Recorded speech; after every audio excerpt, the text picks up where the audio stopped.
Dear colleagues and friends, it's a great pleasure and a great honor to share with you some concepts about the evolution of beauty.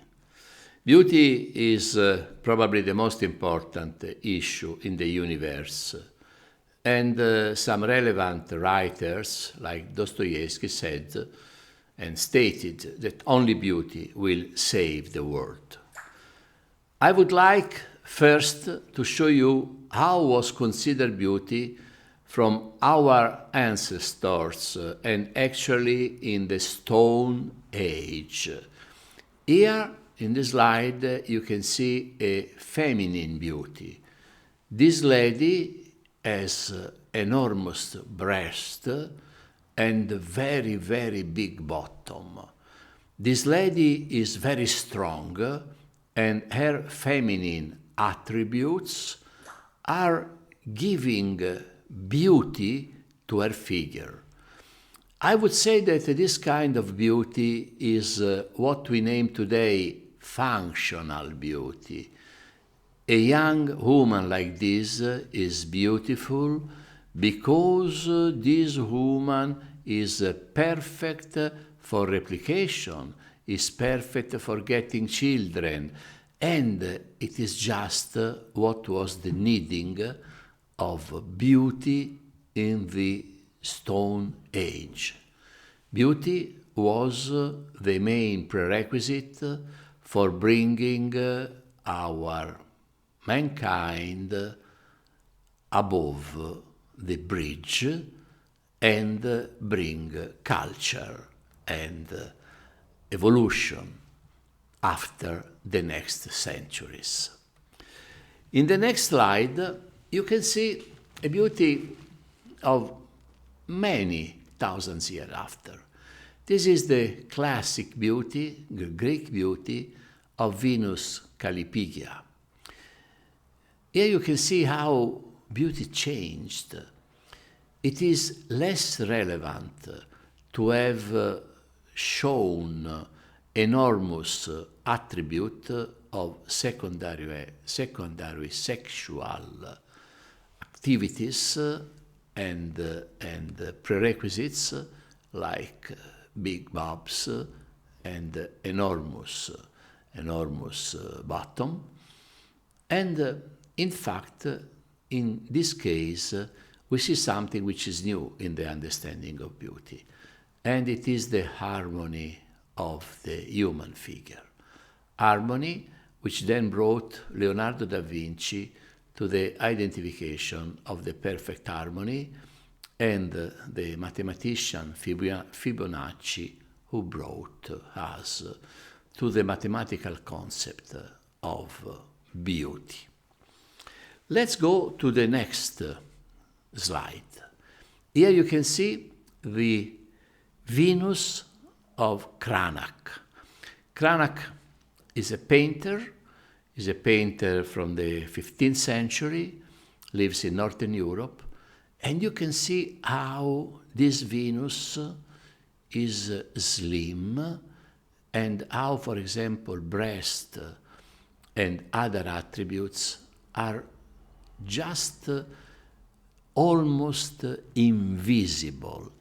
This is something which is really interesting and probably has something to do with the counter-reform and has something to do with evolution not only of the taste for beauty, but I would say mainly with the religious issues in the Western world.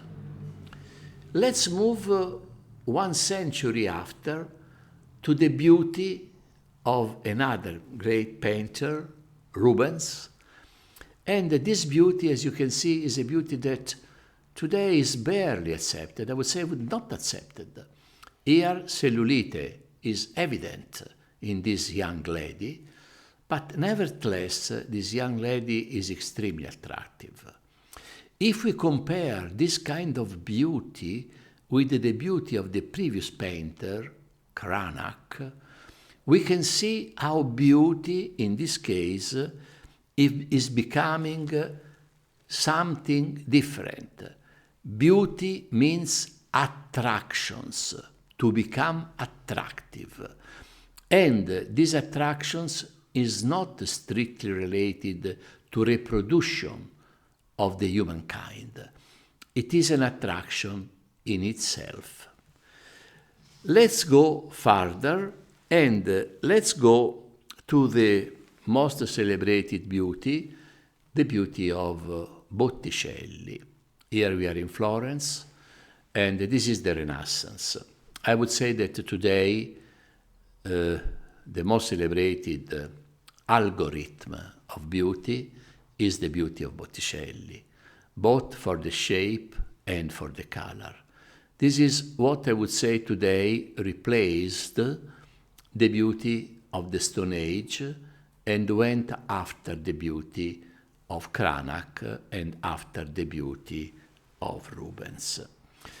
And if we go further and we come to our time, we can see the Première Dame of France. This lady is an Italian lady, Carla Bruni. I was happy enough to be in touch with her, to meet with her several times. And she was the wife, the good wife, of a French president of Republic, President Sarkozy. Well, here you can see how Carla Bruni is extremely attractive, and her beauty has nothing to do with the provocative beauty of Rubens. It is more similar to the beauty of Cranach. And here you can see how photographers are joking with her figure, with her body, in order to put in evidence how things are. And let's go further. The beauty of Picasso. Picasso is in some way similar to Masaccio, 500s after. Picasso is giving us another idea of beauty in the world. Look at this beauty. We would say that this beauty is ugly, but this is a beauty which brings us to knowledge in order to identify a different way to understand the world around us. And then what happened? Aesthetic medicine. Here you can see these extremely colorful lips, this breast of women of our days. These women in some ways are horrible, but if you think well, they go back to the beauty of the Stone Age. Probably it is a way to go back to that time.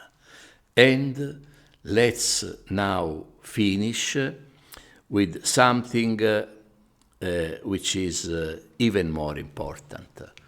You have seen that the beauty is mainly designed and identified by art and artists. Well, I would like to show you one piece of my art collection. This piece is Piero Manzoni, a very famous artist all over the world. He died in 1963 when he was 29 years old. His idea was that the beauty was not existing. What I have in my hand is named shit of artist. It is his shit. He wanted to prove that he was able to sell his shit at the same price of gold. He got it. And now this little thing which I have in my hand, which is actually a great piece of contemporary art containing his shit, is around 1 million euro. So, what has to do man's shit with beauty? Well, it seems that beauty is a concept which is going to change, which changed, which has many implications, and that will change forever. I think that we should respect concept of beauty of other cultures, not to be in any cases provocative, never to deny what other thinks is beauty and for us is ugliness, and to hope that the future will give us better chances. Thank you very much for your attention.